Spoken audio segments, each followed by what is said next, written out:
So my name is Reno, and these are Reno's Regions, and I have a very special guest with me. I have my good friend, Ethan Woods. I'm happy to be here, Reno. Thanks for having me. Ethan, I think we should qualify you. We are doing the great state of North Dakota, the Rough Rider state, and you are from what part? I am from, born and raised in Fargo. So, yeah, pretty much the biggest, it is the biggest city in North Dakota, and a very unique place to say the least. Of course. And North Dakota is known for lots of things, and I was very interested to find out that Fargo is right on the border of Minnesota. Yeah, so kind of an interesting thing to explain to people, because it's like, I grew up in Fargo, but the Red River is what separates Fargo and, I guess, Minnesota there, or North Dakota and Minnesota.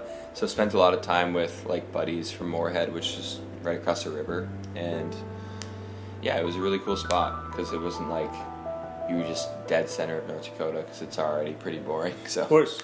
I was very curious to find out, so growing up in Fargo, there's like 3 major colleges within like a 10-mile radius, essentially. You have North Dakota State University, right? Go yep. Bison. Yep, then you have University of Minnesota Moorhead. Right. Then you have University of North Dakota, right? University of North Dakota in Grand Forks, yeah. And so, like, what is it like to grow up with all those colleges around, like, being in a major college town? Yeah, it's super fun. I mean, you have, like, the Bison. We're in the Fargo Dome, or North Dakota State University, so they had football, and they've been, doing really well. Winning natty championships and having guys go high in the draft. So, been a fun time watching them. And then, obviously, I love hockey. Growing up playing hockey, UND was right there. So, they were very different in a way that, like, UND was more about hockey and North Dakota State was more about football. And there was a little bit of some division there, but most of the time, everybody got along, and it was just a fun college atmosphere. Gotcha. I never experienced a ton of, like, University of Minnesota Moorhead, but a little bit, and those were always, good little cornstalk. And then you have Concordia College there too. It's in Moorhead as well. Gotcha. So that's another small private university, but still there. So within, like, you're talking about hockey, so I was very curious if I can talk to you about the Spartans at North High. Yeah, the Spartans at North High. And your time there when you were trying to make it big into the league, when you played for them wearing the number 22, right? Yeah, I don't know if I was trying to make it to the league, but no, Spartans that's the mascot, North High Spartans, Fargo North High Spartans. And we had a very fun, I'll start from the beginning, because, like, growing up, hockey was, like, the main sport that me and my friends were playing, and we started very young, and that's how we built kind of our friendships, and our big bond through Fargo was built through, like, the parents and the kids and stuff through the Raiders, and then once we got to high school, it turned into the Spartans. So we just had spent so much time together, and we really had a tight-knit group. And our junior year, we ended up going to state and winning the whole thing. And it would have never happened without Zach Kraft, and Zach Kraft was a senior that year. And we were in double overtime, and the puck was kind of skirted into the corner, and you couldn't really see it, and it was double overtime, and Crafty just he grabbed it and he swung it around in front of the net, and the goalie tried to poke check it. We were playing Grafton. Oh, no. Yep, and he poke checked it, and it swirled right between his legs through the 5-hole, and Grafty won the whole tournament for us. Wow, that's impressive. Yeah, he has a special place in all of our hearts, because he had a tough family thing with cancer and with his mom, and he ended up passing. Crafty did? Yeah, the guy who scored, he ended up passing away a year or two after. I mean, he was a fighter, and he just set such a high level of commitment to whatever he was doing, and we just all followed, and it really changed everything for us that year. Of course. So he really embodied the motto of the school, strive for excellence. Yeah, he was absolutely everything that and more, so. It's tough. Yeah, Crafty, thank you for everything from the boys, and we think about you every day. So I was going to ask you a bit about your 6 goals and your 1 assist that you had. Do you remember any? Yeah, you had any special?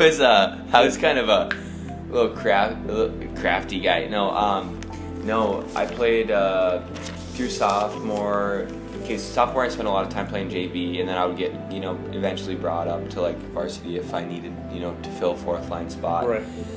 But yeah, my senior year, during EDC and going into state, I had like a 7-point stretch of just everything was falling in and kind of got into a groove. But yeah, it was nice to get some points under the belt before I left the old Spartan legacy. Of course, yeah. Now you get to tell your kids I scored many goals for them. Yeah, not as many as most guys, but yeah, I had a good stretch there. I was told from a very reliable source that you and Spencer were known as the chirpers on the team. Is that true? The chirpers. Yeah. Yeah, Spenny always had some really witty, quick stuff to say. Do you remember any good ones? Bark at him like a dog. Call him a pigeon. You call him a pigeon. Yeah. Why a pigeon? Just a little bird, just little chirps, just call him a pigeon. And oh man, there was a lot of stuff. There was a lot of bad stuff, a lot of funny stuff. But anything about? I know where I'm from, we call it lettuce, but apparently you guys call it salad. Yeah, the flow, the flow, the flow. The lettuce. They actually have Minnesota State, and this is just with any hockey player, they have a whole they love their hair. They have a ranking. Some guy ranks all of them. Has a whole magazine around it. Yeah, the Minnesota State hockey tournament is huge. At the XL, they pack that thing to the brim. But they have a hair. They do a hair competition. They talk about everybody's salads. It's awesome. Have you cut your salad recently, or have you kept it kind of long? My salad's long. You can see it. It's long and poofy. I gotta get it cut before this AZ bachelor party. Oh, gotcha. Yeah, gotcha. So I don't have a bird's nest going on. In looking at old photos of you from when you were winning state championships in tennis, you sure have cut your hair a lot. Yeah, we didn't win state. We didn't have. You went to the semifinals in doubles, right? Yeah, we did. We me and Andy Physic, our senior year, I think we were 6-0 on the year. I don't think we ever lost that year. We didn't. And then he decided. I mean, Andy was one of the best single players, one of the best players in North Dakota that I got to play with. So, yeah. He decided to play singles that year, and I think he took third. But yeah, it was. Tennis has always been, a sport that I love to play outside of hockey, and doubles specifically. But yeah, we had a really fun year, and we made it pretty far, and we ended up playing a match, and it got rained out, and we were down a couple set, or we were down a set. The first set we lost, I think we lost the first set, and then it rained, and then the second set we won, and then we pushed the third and ended up winning it. But yeah. Love tennis, love playing doubles, and really enjoyed my time as a Spartan playing tennis too. Of course. So after graduating as a Spartan, you moved on to Montana State University, where you study architecture. What was the push, the drive to leave North Dakota and go to Montana? Yeah, as a kid, just growing up and taking ski trips out to Montana, because my dad, he was born in Hobson, a small town there. Okay. So he brought us out there, even younger, before Big Sky days. But then like I said, all my buddies and his dad and one of my really good friends, best friends, Derek Thompson, his dad runs Border States Paving, and my dad's been working there for 20 years now. So we always went out to Big Sky with those guys, and it just had a special place in my heart, and it was decently close to home. And my dad is an engineer for him, and I thought I'd follow in his footsteps and kind of go out to Montana State and Bozeman, see what it was about. And, I spent 2 to 3 years there, and, school was going all right. Yeah. I liked it. But I think I just kind of jumped into it because it was fresh and that's what everybody was doing. Right. And then also I was just skiing way too much because you got Bridger and Big Sky right there. Yeah, Big Sky country. But yeah, it was unreal. It's beautiful out there. I met some amazing people through Grayson Grindy was a guy that I knew from back home from Moorhead, right across the river. And I met him and ended up meeting Chip, Tom, and Breesley and Santino and all these great friends that are now all over the place in Chicago and back in Boston, but really good friends that I should probably keep in touch with more. But yeah, it was all around a good time. I think schooling was just something that I wasn't ready for, as kids are, and I think it did more for me and is helping me find my way in a different direction, more passionate direction. Gotcha. Which is good. Do you feel that you'll go back to school and complete your degree, or is that something that's like, I'll think about the couple more years, another decade? Yeah, I don't.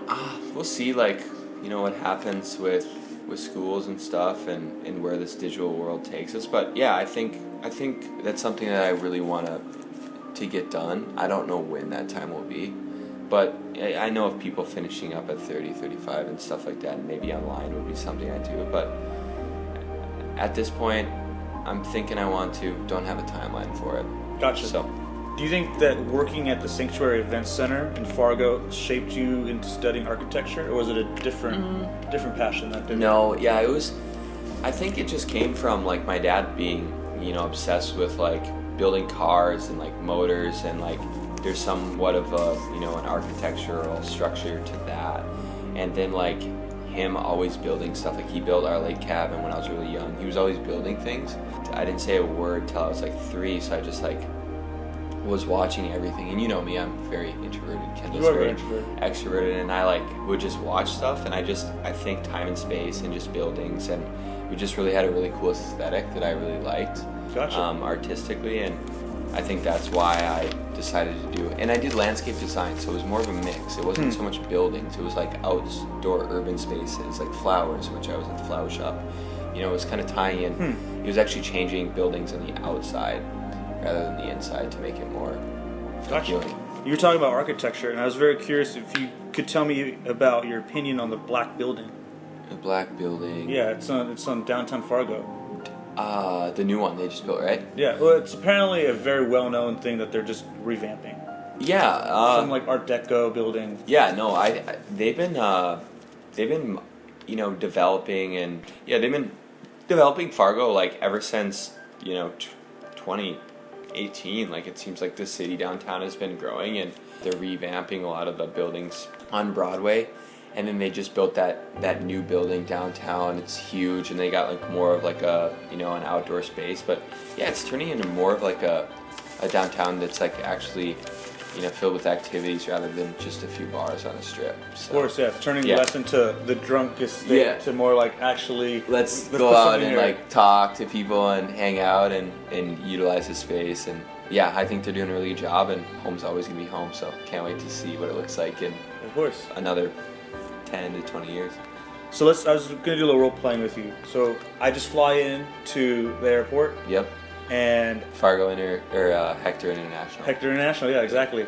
And I'm trying to start my car, and it's frozen to death, right? Yeah. Because I just flew in from the Bahamas. Yeah. And so I call you up, and you pick me up, and I want to go get some lunch. Where would we go? Would we go to? We're going to Grand Junction. We're going to Grand Junction? Yeah. We're going to Grand Junction, and we're gonna do whatever it takes to get there. Gotcha. It's like East Coast subs, and they're just, it's just unbelievable. That's all I have to say. It's unbelievable.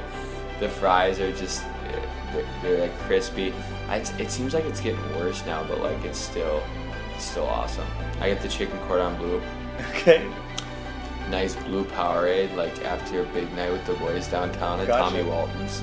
At Tommy Walton, this is Tommy Walton. Tommy Walton has this apartment building downtown, and he's had it for a long time, and we just... Oh, Tommy's a person. Yeah, it's not a place. Yeah, Tommy Walton he had a place downtown, right by the black building that we'd have ragers there, and we'd need the Grand Junction the next day to get back on our feet. And Hangover cure, right? Oh yeah, yeah. So blue Powerade is what is drinking, not Gatorade. I like blue Powerade when I'm at Grand J. But yeah, that's to answer your question. That's where we'd go. Gotcha. We get the car started or take a little oopski and make our way to Grand J, and after that, have to form a plan, meet up with the fellas. And that's the thing about Fargo. It's more of like the place is really special, but it's like the people that you like grew up with. Like you had to have a tight knit community or connections to like make it fun, And we had so many guy friends that were just unreal to be with, and they made it fun because like Fargo didn't have a ton of stuff to do in the winter outside of like hockey, So Of course. As I was reading, Fargo, seeing it's a small city, is very cliquish, and I was wondering if that's true. If you feel that it's very cliquish. yeah, like NDSU, like the Bison, and like UND and the Sioux, and like U of A, or University of Minnesota Moore had like the Dragons, and then like Concordia, like like the colleges, like at that age, like they had their little cliques, like everybody kind of stayed with each other, but then also some kids from each school like did know other like kids, and they kind of like, you know, they're the liaison. Yeah, they kind of connected a little bit differently. But yeah, everybody kind of had their own groups and their own cliques, but like a lot of the times it was like somebody in each of the group or clique like knew another person, and it was enough to like surround ourselves. So everybody kind of knew each other, but not like so well. It was just like everybody knew of each other, and that's why it was cool. Gotcha. Being from Fargo sounds a lot like being from Salinas, where I'm from. It's like 150,000 people. Yep. And it's very cliquish, but like you'll meet someone, be like, you know, so and so, and then yeah, the list goes on, and they just know. They know somebody, or their cousins with them, or like their dad. Like, yeah. And there's usually nothing to do, so like what we do for fun is we all get in the car. We either go to the beach, and if we don't go to the beach, we'll go to the abandoned buildings and throw like tomato sauce at the jar, like at the walls. Yeah. That's like what we do for fun. Yeah. Because like there's no real bar scene. Yeah. There's no. Yeah, you had to create your own fun, and that was like we both had to figure that out. Exactly. In California, we would go do bonfires on the beach, and I was reading that in North Dakota, it's also a thing. You guys do bonfires too. Yeah, we like a good bonfire. We don't have any beaches to go to, but like, what would you do? That's what I was curious. What would you do at a bonfire? Yeah, like the lakes. The lakes were really like, you know, like we said, Minnesota was right there, about an hour into lake country. Like Minnesota's a state of 10,000 lakes. There's lakes everywhere. So you guys would go across the border and go do bonfires there? Yeah, we drive into Minnesota, and like a lot of my buddies, I had a cabin. My family had a cabin there till I was really young, and then we had the divorce, and my oldest brother didn't really like commuting from like the lake area to like Fargo, and so we ended up getting rid of that when I was like 4 or 5. And then just growing up, all my friends like they had like cabins and boats and stuff. We'd go out there and just spend the weekend or weeks during the summer and have bonfires and just have a really good time out there. You ever go like ice fishing? Like ever poke a hole in the ice? Dude, I don't think I've ever went ice fishing. I might have been around like some ice fishing and stuff, but I don't think I've done that. I'm from North Dakota, but I'm not like a true. No, don't say that. I mean, I'm a true North Dakotan, but I didn't do the true North Dakota stuff, like the ice fishing and like a big hunter. I'm not a huge hunter. So you didn't go pheasant hunting? I think I went once with my dad.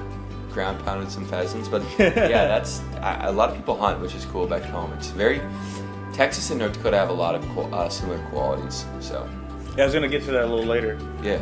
So, but as a North Dakotan, maybe you could walk me through some things you guys eat, because I'm very fascinated by all the stuff you guys eat.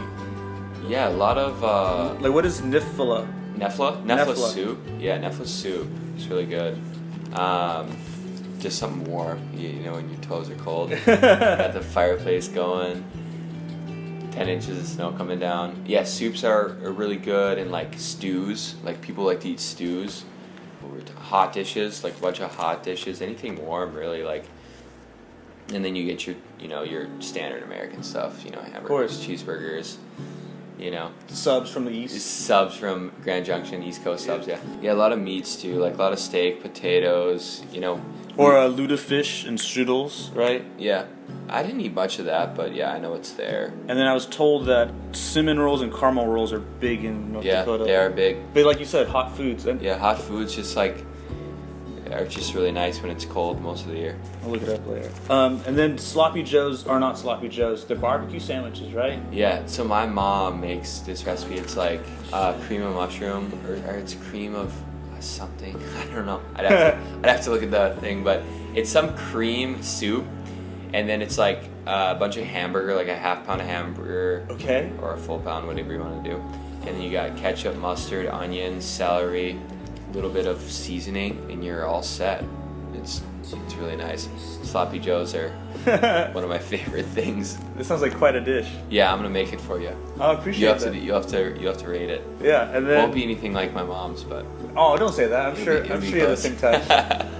And then what you have to explain what a hot dish is. From my understanding, it's a casserole of sorts. Yeah, that's basically it. You got the big like glass, you know, whatever you call those things, and you put some spuds in it. Yeah, right? you put in basically whatever you want, like a tater tot hot dish. You know, you got the hamburger, tater tots, like the sauce, all sorts of. Everybody makes it different. You throw a bunch of combinations of foods in there, and you like bake it. You just cook it for a while, and it turns into a hot dish kind of. And then you always have to have a side of ranch, right? Ranch is nice. I love having a side of ranch. Ranch is a big deal in the Midwest, and specifically in North Dakota. Also, dude, we like when we're drinking beer, like a lot of the guys back home and people from like the Midwest, they like to have like a pickle spear in their beer. Yeah, yeah. And like nobody does that anywhere else. I think that's so funny. But it makes like a not so good Chaser. Domestic like beer like taste way better than it normally does. So here, I don't know if you know, there's a company called Best Maids, and they make pickles and other like products like that. Okay. And someone in the company decided, you know what? I like pickled shots. Why not make pickled beer? So they make pickled beer, and I've been told it's excellent. Some of the best beer you can have. Okay, I gotta try it out because I tried some pickled beer like a couple weeks ago. It was I didn't like It wasn't good? It was too much. Yeah. So I was curious. This is kind of an older question, but do you do anything special on August 30th for Mr. Bubbles' holiday? Mr. Bubbles holiday? No. August 30th? That's Mr. Bubbles is a cleaning product from North Dakota, and North Dakotans are very proud of things that are from their home state. So yeah. They made it a whole holiday. Damn, I didn't even know that existed. It's too bad. I was told that instead of north and south, it should be east and west.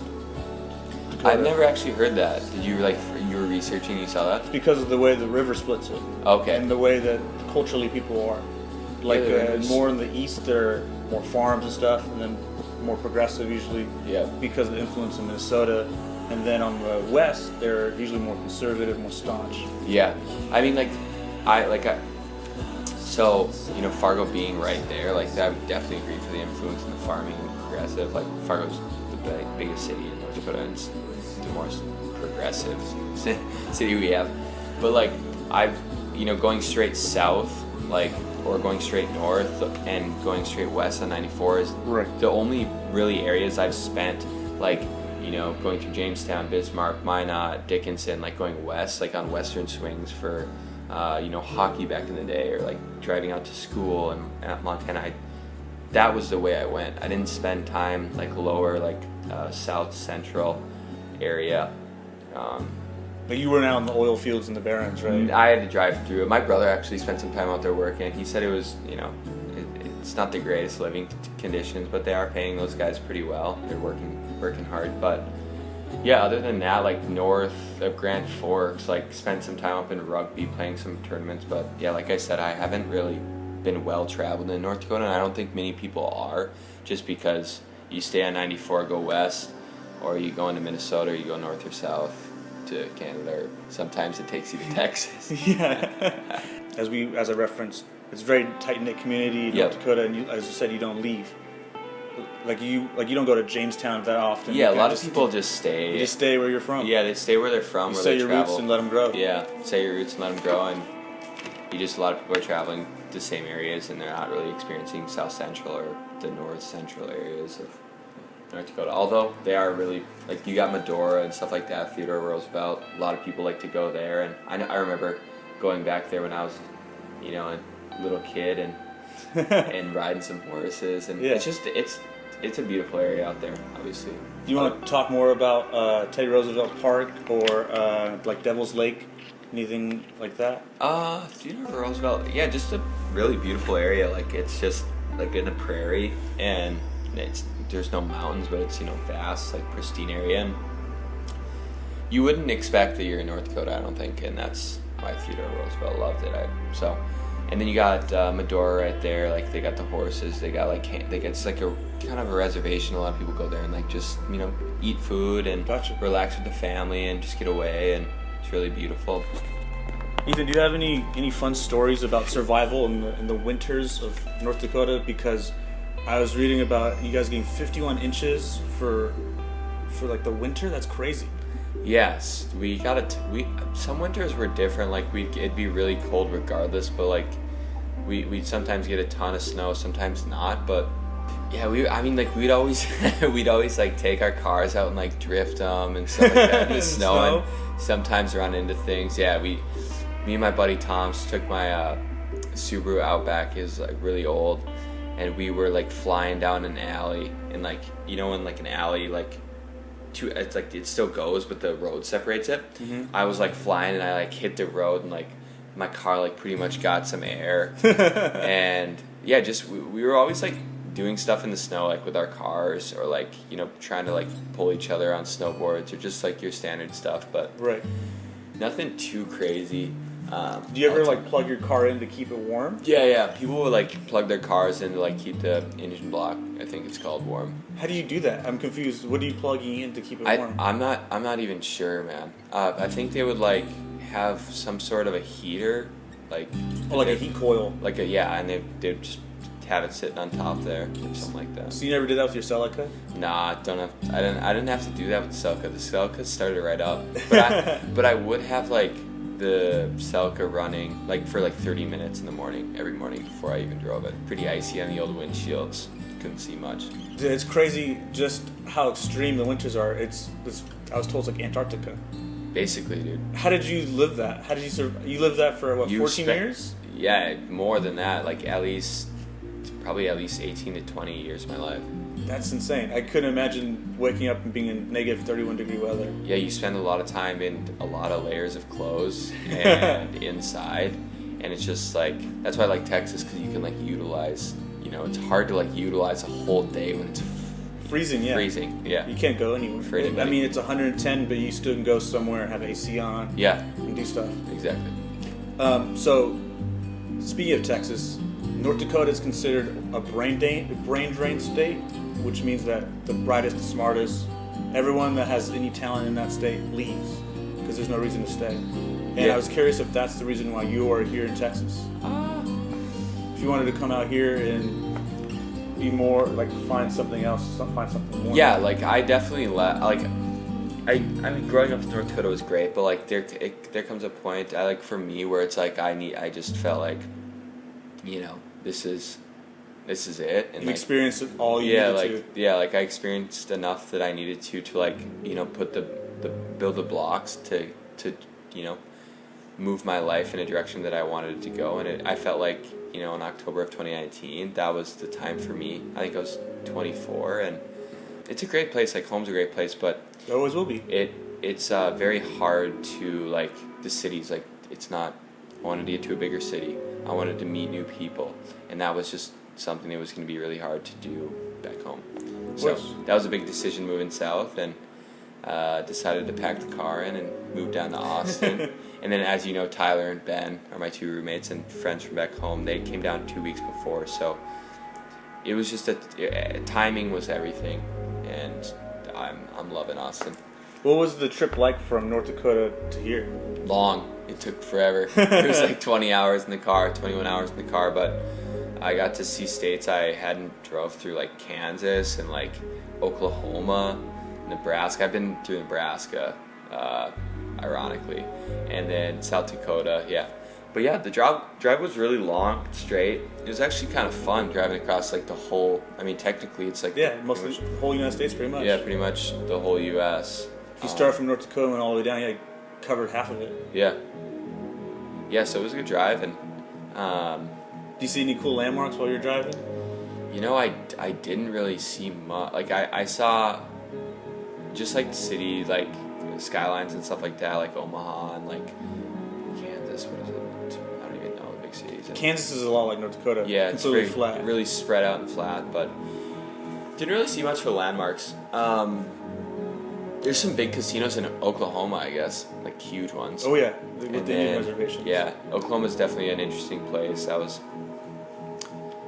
kind of scary, the last part of it. But then, yeah, Texas, I was pretty nervous once I got to Austin, but then everything just kind of started to fall in place.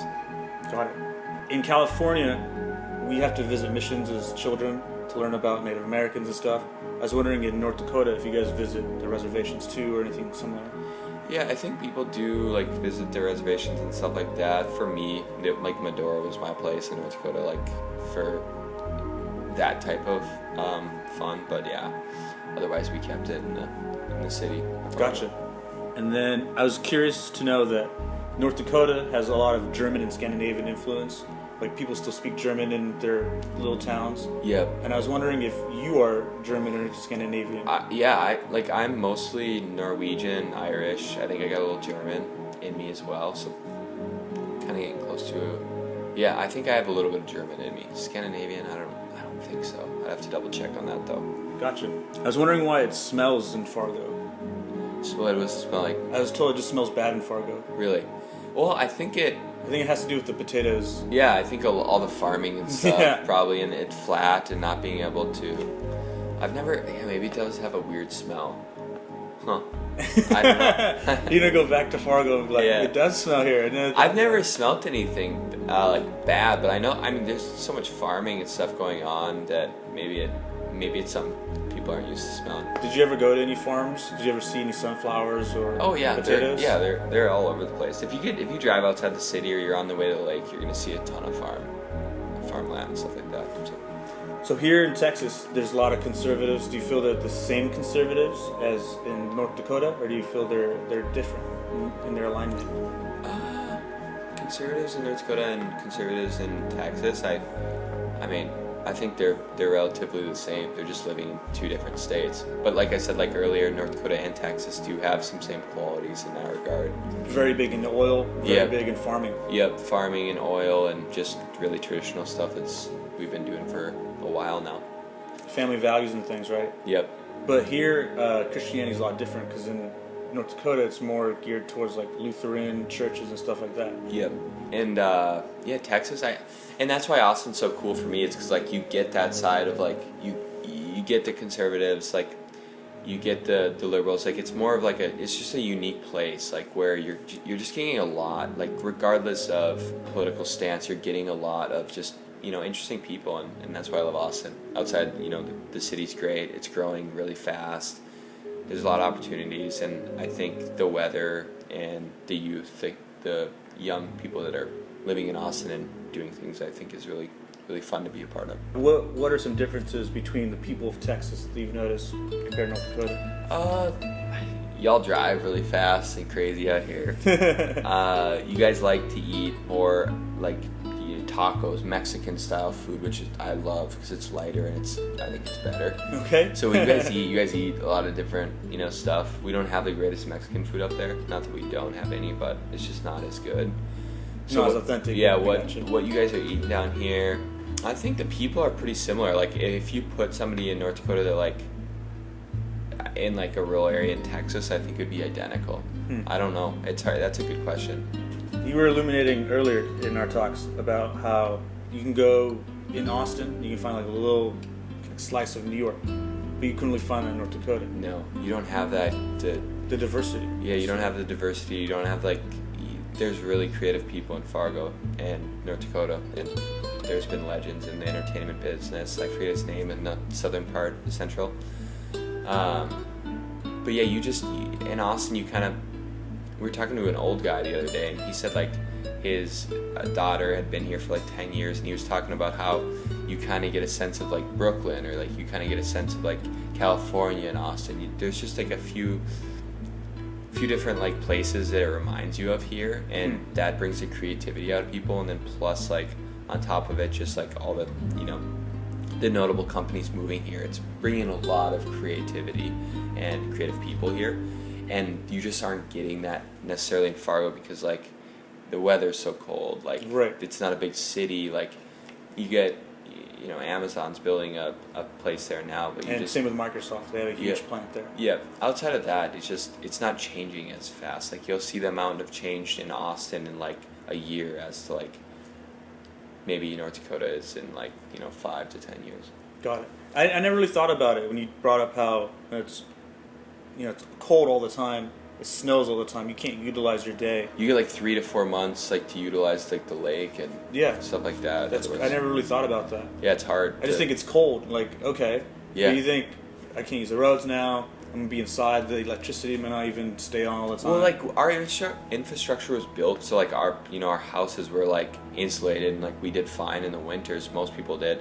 And your cars typically you're gonna have like a 4-wheel drive car so you can get around. Like you can still do stuff. It's more of like doing stuff like outside that are enjoyable. You have to use that time for the summer months. So Oh, I see. it's harder. And then we had like, the storm we had in Texas. They just weren't built for the infrastructure for like cold weather. Like we don't have plows in the south. We have a ton of plows up north. So it made it like okay. Like it's not as bad as it seems, but it's still tough. Like consistently for someone to like be as outgoing and outside and doing things as much as like a warmer climate. Gotcha. And then, like, when it snows a lot, obviously, it's got to go somewhere. Yep. So you guys have all those floods, like, in '09, right? Yeah, we got the Red River floods, and we got to build, like, we used to sandbag all the time in high school to make sure it didn't, but it still does sometimes. Oh, yeah. I was curious if you can help me with an accent check. I was wondering if you can say this line for me. I left a bag of eggs in my roof. Yeah. On my roof? In my roof. Oh, okay. Yeah. I left a bag of eggs in my roof. Yeah. Cause it comes out. It comes out, but Because I would say I left a bag of eggs in my roof. yeah, I left a bag of eggs. Bag of eggs. I thought it was so funny that I was watching some videos on people from Minnesota, North Dakota, South Dakota, more that area, and they're saying we say the word bag correctly. We do. And I was like, that's not true. It's bag, not big. Bag. Are there any other... We were talking about, like, darts. Do you guys say darts? Darts for like smokes? For smokes, yeah. Yeah. Everybody says darts. Smokes or yeah. Oofta is another one. Oofta, you betcha. You were bud. saying when we were drinking the other day at their place, we kept saying some word. Forgot what it was. It wasn't hot. Because it was Fire? It was fire, probably. Probably fire. I think everybody says fire. That's like younger millennial thing that's kind of like lost now. Right. Gen Z's taking over. Just like you betcha, yeah, bud. I mean, and we joke about that stuff too, because everybody thinks like people in North Dakota still ride horses and shit. Yeah, dude, I was reading Like about that's that. not even like Because of the movie that came out. and that's actually that movie or the show and movie is really good. Actually, I liked it. I know you had a question in there for it. I was curious to know like if that is a good representation of Fargo, even though it's a joke and it's from Minnesota, shot in Minnesota. Yeah. So like, I mean, there's a lot of really cold scenes of Fargo. Like, it does represent it like more back in the day. Although it was filmed in Bemidji, Minnesota, I think it is, or Minneapolis, Minnesota, some area. Yeah, I think it's both in the movie, but yeah, the film was good. Like a lot of drinking, like making like a car dealership making deals, like business deals, like yeah, like all that stuff makes sense. In North Dakota makes sense anywhere. And then like just like the snowy, vast, like windy police cars driving down like the dirt roads, like that. That is like the outskirts of what Fargo looks like. But I wouldn't say it's a very good representation of today's Fargo. Or Gotcha. Like, yeah. I guess I meant it more in like, are you proud that it has the name Fargo? Yeah, I think it's cool. I think everybody like really enjoyed it, and they like think we're even more weird than we already are. So I think the film definitely had a good purpose. I was going to ask you about the Corvette story. You were telling me about some dealership in North Dakota that sold like the most Corvettes. Oh yeah, I'm not really sure. I think it was like some Chevy dealership in like Dickinson or like some area out west where the oil fields were, the Bakken. Yeah, they were selling like they sell the most Corvettes or like pickup trucks like out of any dealership in North Dakota or like that region, just because like the people that were working there, they're doing so well for themselves. They didn't really know what to do with their money. I only have a couple more questions. I was going to ask you, what do you think makes North Dakota legendary? And then I was going to ask you, what makes you proud to be from North Dakota? Why is North Dakota legendary? It's legendary because it's like everybody thinks it's so boring, but there's actually some really cool stuff about it, like how it's just so flat. Like I think that's hilarious and it's awesome, And then the people, the community that you grow up in the FM area is different than most. It's very tight knit. It's just a good people will drop adolescence. anything to help you out. Yeah, they'll help you out. It's more of like friendly minded people, and just the people are legendary there. That's what's cool about it. The people in North Dakota are legendary. We do legendary stuff. We drink so much beer there. You're considered, if not the most, one of the most drunkest states in all of America. We house beer there and whiskey, and that's not super legendary, but it can be to some people. And then you guys got, like the prairie and stuff. It's really unique. It's so boring. It's so interesting at the same time. And I don't think people give it a lot of credit because they just don't know what's going on there. Of course, you do a lot. I'm sure you do a lot of thinking when you're out there. Yeah, like you just enjoy time with family, and leave North Dakota, go to Minnesota quick, and just go up to Canada if you want to. to. Yeah, you got a lot of. You go up to Canada right there. 4-hour drive to Winnipeg, I think. Yeah. And then, what makes you proud to be from North Dakota?